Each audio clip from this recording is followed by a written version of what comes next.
నమస్తే, welcome to ఉన్నది ఉన్నట్టు.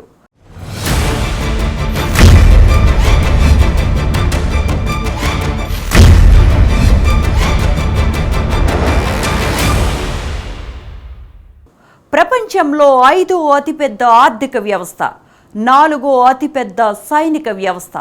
చెప్పుకోవటానికి బాగానే ఉన్న భారత్ పరపతి ఇంకా ఆ స్థాయికి ఎదగటం లేదు.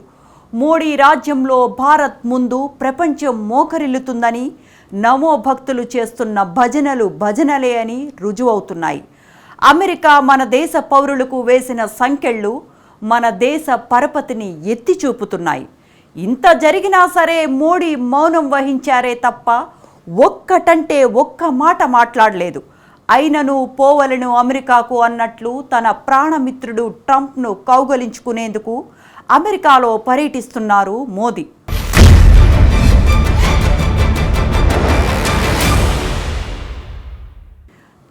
తమ్ముడే పేకాటే అన్నట్లు దోస్తు దోస్తే దేశం దేశమే అని ట్రంప్ అంటున్నారు. వలసదారులు ఏ దేశానికి చెందిన వారైనా సరే సంకెళ్ళు వేసి పంపిస్తామని నిరూపించారు. అయితే ఈ విషయంలో కొలంబియా వంటి చిన్న దేశానికి ఉన్న పౌరుషం కూడా భారత్కు లేకపోయింది. విదేశీ యుద్ధ విమానం మన దేశ గడ్డపై దిగటం వారి ఆధిపత్యానికి పరాకాష్ట అని తెలిసినా భారత్ మిన్నకుండిపోయింది. ఇంత జరిగినా మోడీ అమెరికా వెళ్ళి ట్రంప్ను ఆలింగనం చేసుకోవటం వెనుక అసలు కారణం వేరే ఉంది.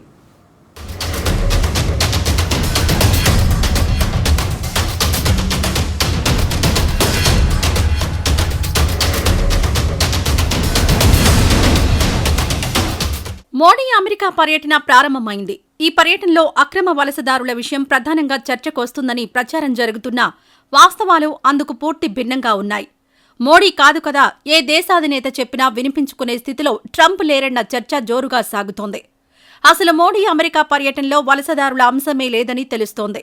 అక్రమ వలసదారుల నెపంతో 104 మందిని అమెరికా సైనిక విమానంలో గొలుసులతో కట్టేసి ఇండియాకు పంపించింది అమెరికా. ఈ ఘటన భారత్లో తీవ్ర ఆగ్రహాన్ని, ఆవేదనకు, ఆందోళనలకు దారితీసింది. భారత్లోని వివిధ రాష్ట్రాలకు చెందిన వలసదారులు అమెరికాకు విద్యార్థులుగా చిన్న ఉపాధి అవకాశాల కోసం వెళ్లారు. వీరిని నేరస్తుల్లా నిర్బంధించి అమెరికా సైనిక విమానంలో గొలుసులు వేసి పంపడం ట్రంప్ క్రూరత్వానికి అద్దం పడుతోంది. ఈ చర్యతో భారత్ పరువు, ప్రతిష్ట, పరపతి ప్రపంచ వేదికపై దిగజారిందని ప్రతిపక్ష పార్టీలు విమర్శలు గుప్పిస్తున్నాయి. ఈ అంశంపై పార్లమెంట్లో చర్చకు పట్టుబట్టిన బీజేపీ సర్కార్ మౌనం పాటించింది. అమెరికాలోని భారతీయ వలసదారులపై ట్రంప్ ప్రభుత్వం తీసుకున్న కఠిన చర్యలు అమానవీయమైనవని విపక్ష పార్టీలు అంటున్నాయి. వలసదారుల శ్రమతో సంపన్న రాజ్యంగా ఎదిగిన అమెరికా ఇప్పుడు వలసదారులకు గొలుసులు వేసి స్వదేశాలకు పంపడం, దాన్ని భారత్ ఖండించకపోవడం విమర్శలకు తావిస్తోంది.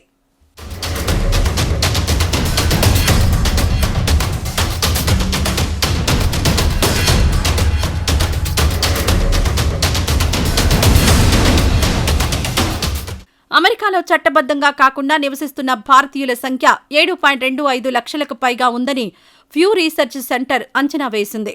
ఈ సంఖ్య మెక్సికన్లు, ఎల్ సాల్వడోరియన్ల తరువాత 3వ స్థానంలో ఉంది. ట్రంప్ ప్రభుత్వం కఠినమైన వలస విధానాలను అనుసరించి భారతీయులను టార్గెట్ చేయడం మన దేశానికి పెద్ద అవమానం. మన దేశం ప్రపంచంలో అత్యధిక జనాభా కలిగిన దేశంగా, 5వ అతిపెద్ద ఆర్థిక వ్యవస్థగా ప్రపంచంలో చక్రం తిప్పుతుంటే భారత్కు చెందిన వలసదారులను సంకెళ్లతో అవమానించి పంపించడం భారత పరపతిని తక్కువ చేయడమేనని విశ్లేషకులు అంటున్నారు. అంతేకాదు ప్రధాని మోడీ ట్రంప్కు అత్యంత సన్నిహితుడిగా గొప్పలు చెప్పుకుంటారు. పైగా ట్రంప్ విజయం కోసం అమెరికాలో భారతీయ ఓటర్లకు సూచనలు, సలహాలు ఇచ్చారు.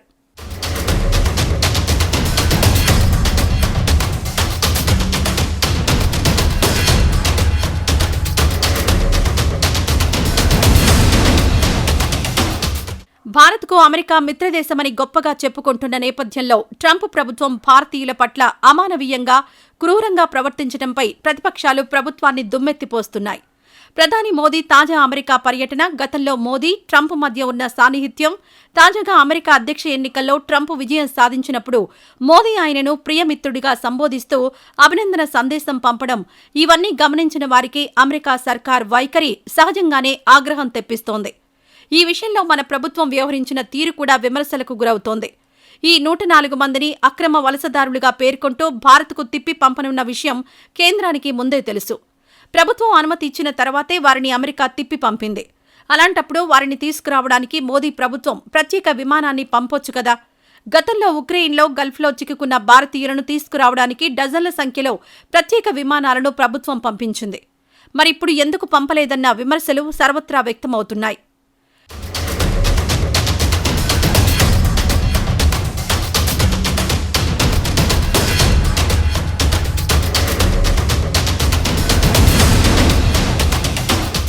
ఎంఎస్ చదివేందుకు అమెరికా వెళ్లిన విద్యార్థులు పార్ట్ టైం ఉద్యోగాలు చేస్తే తప్ప అక్కడ జీవించే పరిస్థితి లేదు.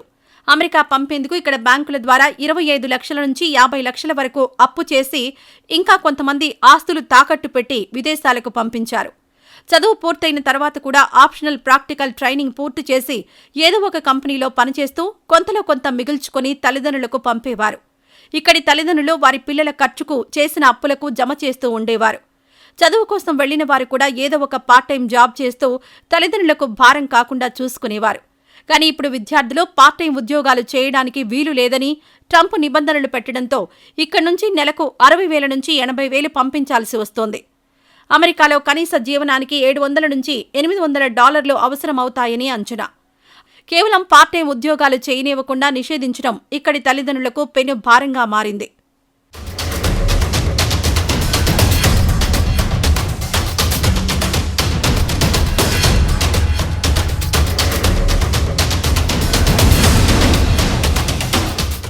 భారత ప్రభుత్వం అమెరికాతో సహకరిస్తున్నప్పటికీ ట్రంప్ దానిని పట్టించుకోకుండా భారతీయులను అవమానపరుస్తూనే ఉన్నాడు. అయినా ట్రంప్ నా మిత్రుడు అని చెప్పుకుని తిరిగే మోడీ మాత్రం ఈ అంశంపై స్పందించడానికే ఇష్టపడ్డం లేదు. ట్రంప్ భారతీయులకు సంకెళ్లు వేసి ఇంటికి పంపి నెల రోజులు గడవకముందే తన ప్రాణమిత్రుణ్ణి కలిసేందుకు మోడీ అమెరికా వెళ్లడం విమర్శలకు తావిస్తోంది. భారత పౌరులకు సంకెళ్లు వేయడం అంటే కేవలం వ్యక్తులపై కాదు, భారత్ పట్ల కూడా ఇది అవమానకరమైన చర్య అని విశ్లేషకులంటున్నారు. ఇది కేవలం భారతీయుల సమస్య కాదు, ప్రపంచమంతా ఇలాంటి అన్యాయానికి వ్యతిరేకంగా గళం విప్పాలని చెబుతున్నారు. అమెరికా ఎదుగుదలకు కారణం వలసదారులే. అనేక రంగాలలో విజ్ఞానం, పరిశ్రమ, కళ, సాంకేతికత వలసదారులే ప్రధాన పాత్ర వహించారు. కానీ ట్రంప్ అమెరికా చరిత్రను విస్మరించి వలసదారుల్ని నేరస్తుల్లా చిత్రించడంలో కృతనిశ్చయంతో ముందుకు సాగుతున్నారు. ప్రపంచవ్యాప్తంగా ప్రజలు ట్రంప్ విధానాలపై నిరసన వ్యక్తం చేస్తున్నారు. మేధావులు, మానవ హక్కుల కార్యకర్తలు, రాజకీయ నేతలు ట్రంప్ విధానాలను తీవ్రంగా విమర్శిస్తున్నారు.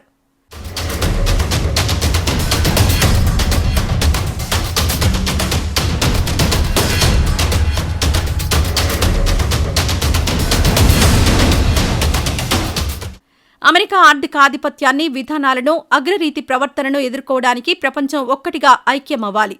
చిన్న దేశాలను బెదిరించే ట్రంప్ సామ్రాజ్యవాదాన్ని నిలువరించాల్సిన అవసరం ఉంది. ట్రంప్ పాలన కేవలం వలసదారుల పట్ల ద్వేషంతోనే కాదు, మానవత్వానికి వ్యతిరేకంగానూ నిలిచింది. ఆయన జాత్యహంకార విధానాలు, విస్తరణవాద కలలు, ఇతర దేశాలపై ఆగ్రహావేశ ధోరణి ప్రపంచ ప్రజలను కలిచివేస్తున్నాయి. వలసదారుల పట్ల ద్వేషం చూపిన నేతగా అమెరికా అధ్యక్షుడు ట్రంప్ భారతీయులకు అవమానకరంగా సంకెళ్లు వేసినా స్పందించని భారత ప్రధానిగా మోదీ వీరిద్దరూ చరిత్రలో నిలిచిపోతారు.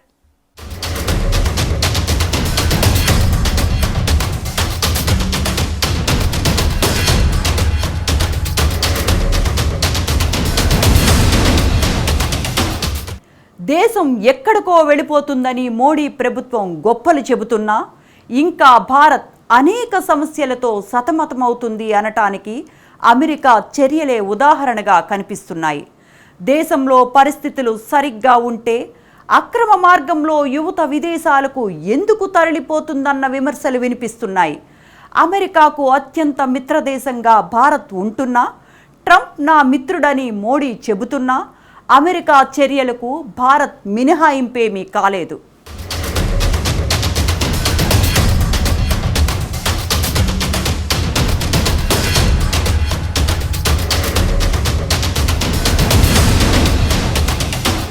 భారతదేశంలో ఉపాధి అవకాశాలు లేక యువత విదేశాలకు వలస వెళ్తున్నారు. ఈ సమస్యను స్థానికంగా పరిష్కరించాల్సిన మోడీ ప్రభుత్వం గత 10 ఏళ్లుగా ఎలాంటి చర్యలు తీసుకోలేదు. దేశంలో ఉద్యోగ అవకాశాలు సృష్టించేందుకు దీర్ఘకాలిక ప్రణాళికలు అవసరం. కానీ దీని బదులు మోడీ ప్రభుత్వం ఆచరణలో కానరాని ఆడంబర, డంబాచారాల మేడ్ ఇన్ ఇండియా వంటి మౌఖిక నినాదాలకు, ప్రచారాలకు, ఊకదంపుడు ఉపన్యాసాలకే పరిమితమైంది. దీంతో దేశంలో ఉపాధి దొరకని యువత విదేశాల బాట పడుతోంది. అమెరికా భారతీయులను అక్రమ వలసదారుల నెపంతో వెనక్కి పంపడం మోడీ వైఫల్యానికి అద్దం పడుతోంది.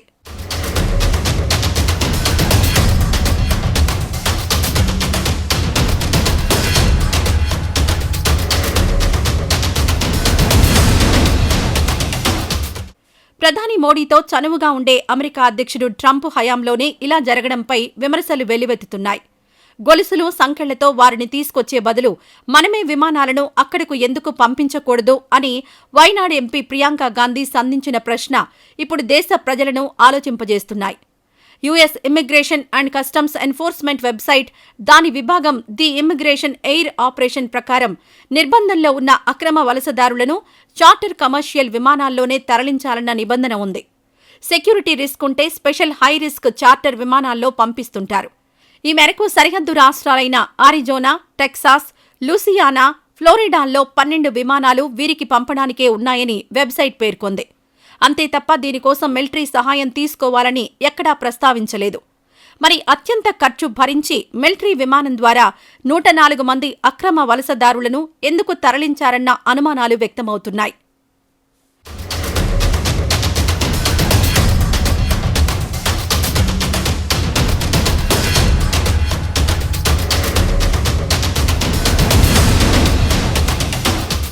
ఇప్పుడు 104 మంది వలసదారులను భారత్కు పంపించడానికి $1 మిలియన్ పైగానే ట్రంప్ ప్రభుత్వం ఖర్చు చేసినట్టు అంతర్జాతీయ మీడియా కథనాలు వెల్లడిస్తున్నాయి. అంటే భారత కరెన్సీలో దాదాపు 8.74 కోట్లకు మించి ఖర్చు చేసినట్టు చెప్పొచ్చు. గతంలో అక్రమ వలసదారులను తరలించడానికి కమర్షియల్ చార్టర్ విమానాలను మాత్రమే అమెరికా వినియోగించేది. ఇప్పుడు ట్రంప్ అధ్యక్షుడైన నాటి నుంచి అక్రమ వలసదారులను తరలించడానికి మొట్టమొదటిసారిగా సైనిక విమానాలను వినియోగిస్తున్నారు. ఈ విధంగా సైనిక విమానాలను వినియోగించడానికి అక్రమ వలసల సమస్య ఎంత తీవ్రమైందో తెలియజెప్పడానికే అని భావిస్తున్నారు. అలాగే అక్రమ వలసదారుల కాళ్లకు, చేతులకు సంకెళ్లు బిగించడానికి తాను అక్రమ వలసదారుల పట్ల ఎంత కఠిన చర్యలు తీసుకుంటున్నానో మిగతా దేశాలకు ఒక హెచ్చరికగానే కాకుండా తన ముఖ్యమైన నియోజకవర్గాన్ని మెప్పించడానికే అని పరిశీలకులు భావిస్తున్నారు.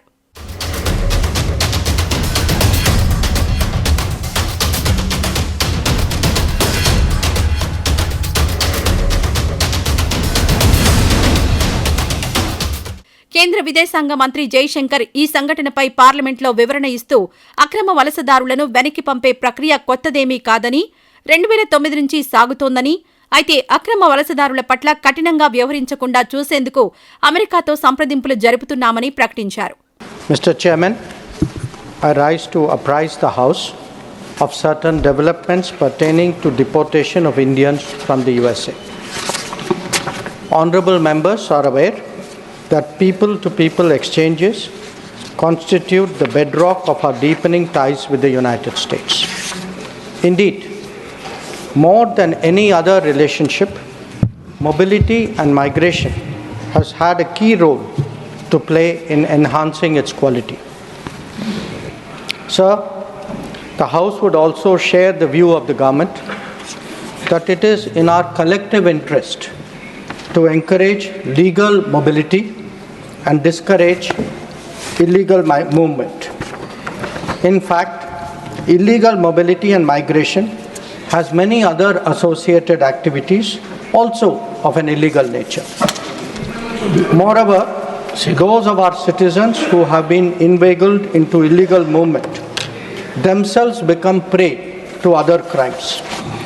They are trapped into both moving and working under inhumane conditions. Members are aware that unfortunately there have even been fatalities in the course of such illegal migration. Those who have returned have also testified to their harrowing experiences.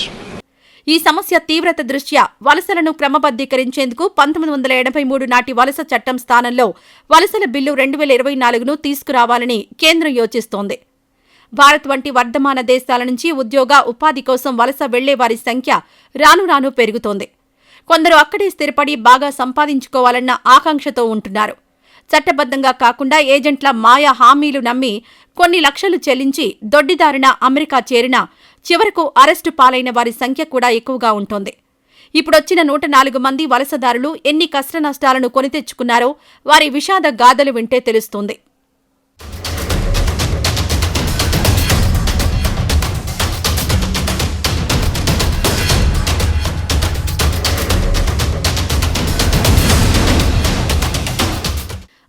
Bharat పట్ల ఇంత కఠినంగా వ్యవహరించడం కొత్తేమీ కాదు. Trump గత పాలనలోనే భారత్ ఎగుమతులపై అనేక పన్నులు విధించారు. అయినా మోడీ మాత్రం నమస్తే ట్రంప్ అంటూ తన వ్యక్తిగత గొప్ప కోసం ట్రంప్ను కౌగిలించుకుని మీడియాకు ఫోజులిచ్చారు. పైగా ట్రంప్ను ఇండియాకు ఆహ్వానించి భారత్లో పేదరికం లేదు అని చాటడానికి మురికివాడలకు పరదాలు అడ్డంగా కట్టించారు.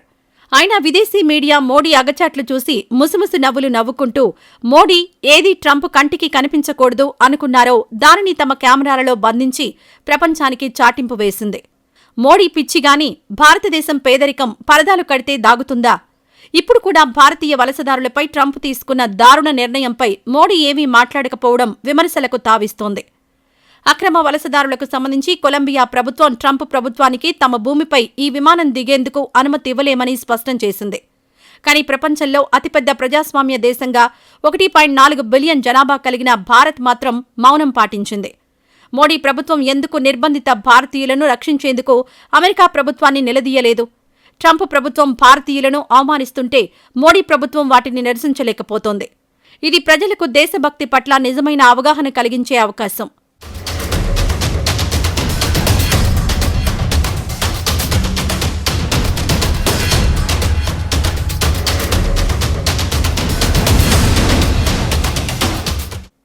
మోడీ ప్రభుత్వం కేవలం రాజకీయ లాభం కోసమే భారత్ వెలిగిపోతుందని, విశ్వగురువుగా అవతరిస్తోందని గొప్పలు చెప్పుకుంటోందని అర్థమైపోయింది.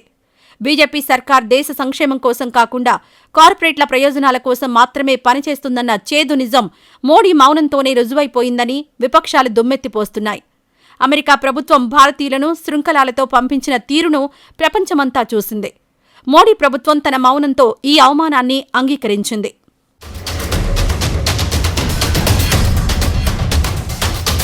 ప్రధాని మోదీ ఏ దేశం వెళ్లినా భారత్కు మేలు జరుగుతుందో లేదో కానీ అదానీకి మాత్రం మేలు జరుగుతోంది. వలసదారుల విషయంలో దేశంలో ఇంత చర్చ జరుగుతున్న సమయంలో మోదీ అమెరికా పర్యటనలో ఈ అంశం ప్రస్తావనకు వస్తుందని అంతా భావించినా అందుకు భిన్నంగా అదానీకి ఊరట కలిగించిన అంశం వెలుగులోకి వచ్చింది. గత పర్యటనల మాదిరిగానే మోదీ ప్రస్తుత అమెరికా పర్యటన అదానీకి లాభం చేకూర్చింది.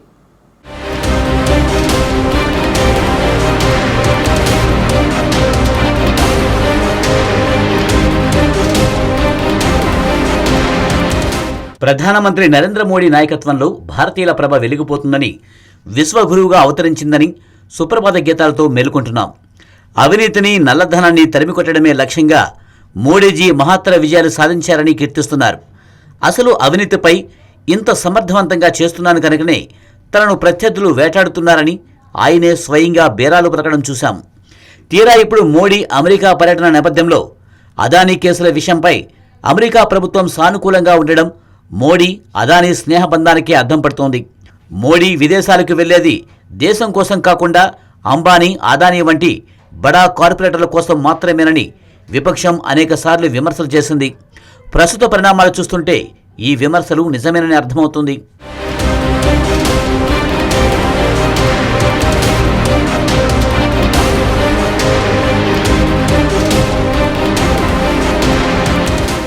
ముడుపుల ఆరోపణలతో అమెరికాలో నమోదైన కేసులతో స్వదేశంలో, విదేశాల్లో తీవ్ర ఇరకాటంలో పడిన అదానీలకు అమెరికా అధ్యక్షుడు డొనాల్డ్ ట్రంప్ భారీ ఊరట కలిగించారు.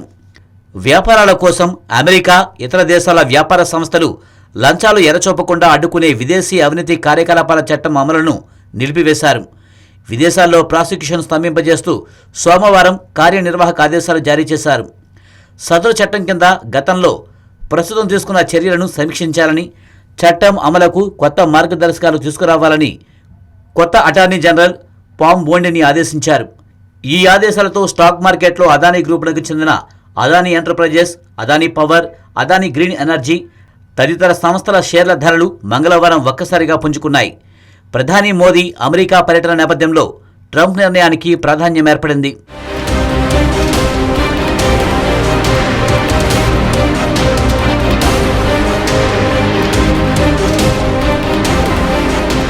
అయితే అదానీ కేసుల విషయంలో ఈ ఊరట ముందు నుంచి ఊహించుకున్నదే.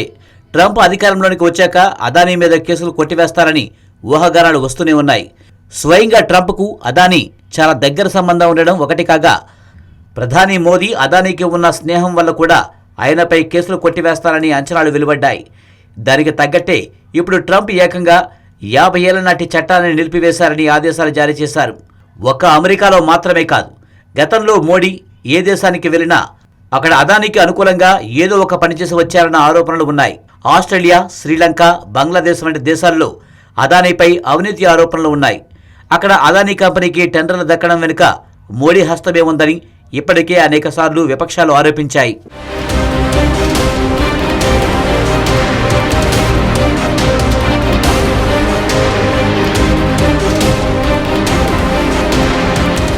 కేంద్ర ప్రభుత్వాన్ని తన గుప్పెట్లోకి తీసుకున్న అదానీ జోలికి దర్యాప్తు సంస్థలు వెళ్లడం లేదు. నిజానికి అదానీ గ్రూప్ అక్రమాలకు పాల్పడుతుందని 2 ఏళ్ల క్రితమే ఆరోపణలు వచ్చాయి. దీంతో స్టాక్ మార్కెట్లో కొంత అలజడి రేగినా అదానీ జోరు మాత్రం తగ్గలేదు. గత ఏడాది కూడా ప్రముఖ global rating agency Fitch Adani group దివాలా తీస్తే దేశ ఆర్థిక వ్యవస్థే ప్రమాదంలో పడుతుందని హెచ్చరించింది. అయినా ఈడీ, సిబిఐ, ఐబీ వంటి ఏ సంస్థ కన్నెత్తి చూడలేదు. ఓవైపు రాజకీయ అండదండలు, మరోవైపు మీడియా బలం ఉండడమే దీనికి కారణం. అందుకే హిండెన్బర్గ్ రిపోర్ట్ ఇంత సంచలనంగా మారింది.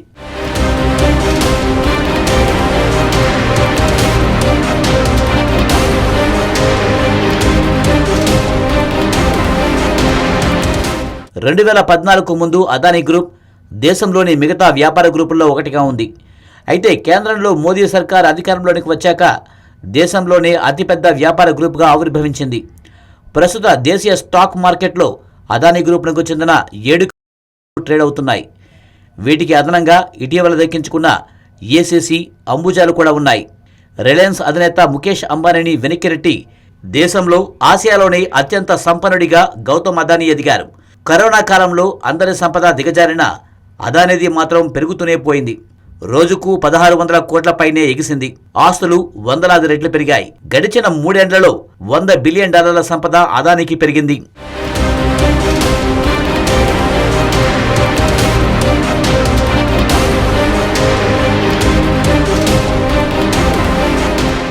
ఇప్పటికే శ్రీలంక, కెనడా, ఆస్ట్రేలియా, బంగ్లాదేశ్లలో అవినీతి కేసుల విచారణ నుంచి విజయవంతంగా అదానిని మోడీ తప్పించారని, ఇప్పుడు అమెరికా కేసుల నుంచి కూడా అలానే బయటపడేశారని విపక్షాలు మండిపడుతున్నాయి.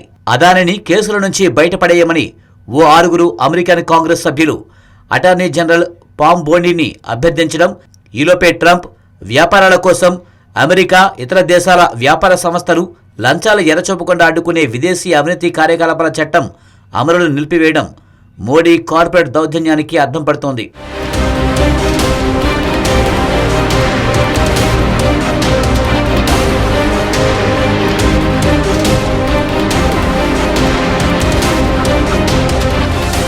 భారత్కు చెందిన వలసదారులకు సంఖ్యలు వేసిన అమెరికాతో మోడీ వైఖరి ఎలా ఉంటుందో అదానికి కేసుల నుంచి ఊరట లభించడంతోనే అర్థమైపోయింది.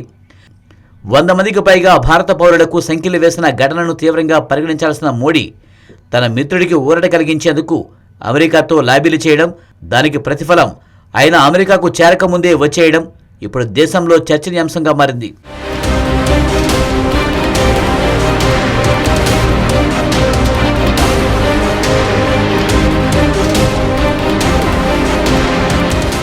ఇది ఇవాల్టి ఉన్నది ఉన్నట్టు. రేపు మరో ఎపిసోడ్లో మళ్ళీ కలుసుకుందాం. స్టే ట్యూన్ టు స్వతంత్ర.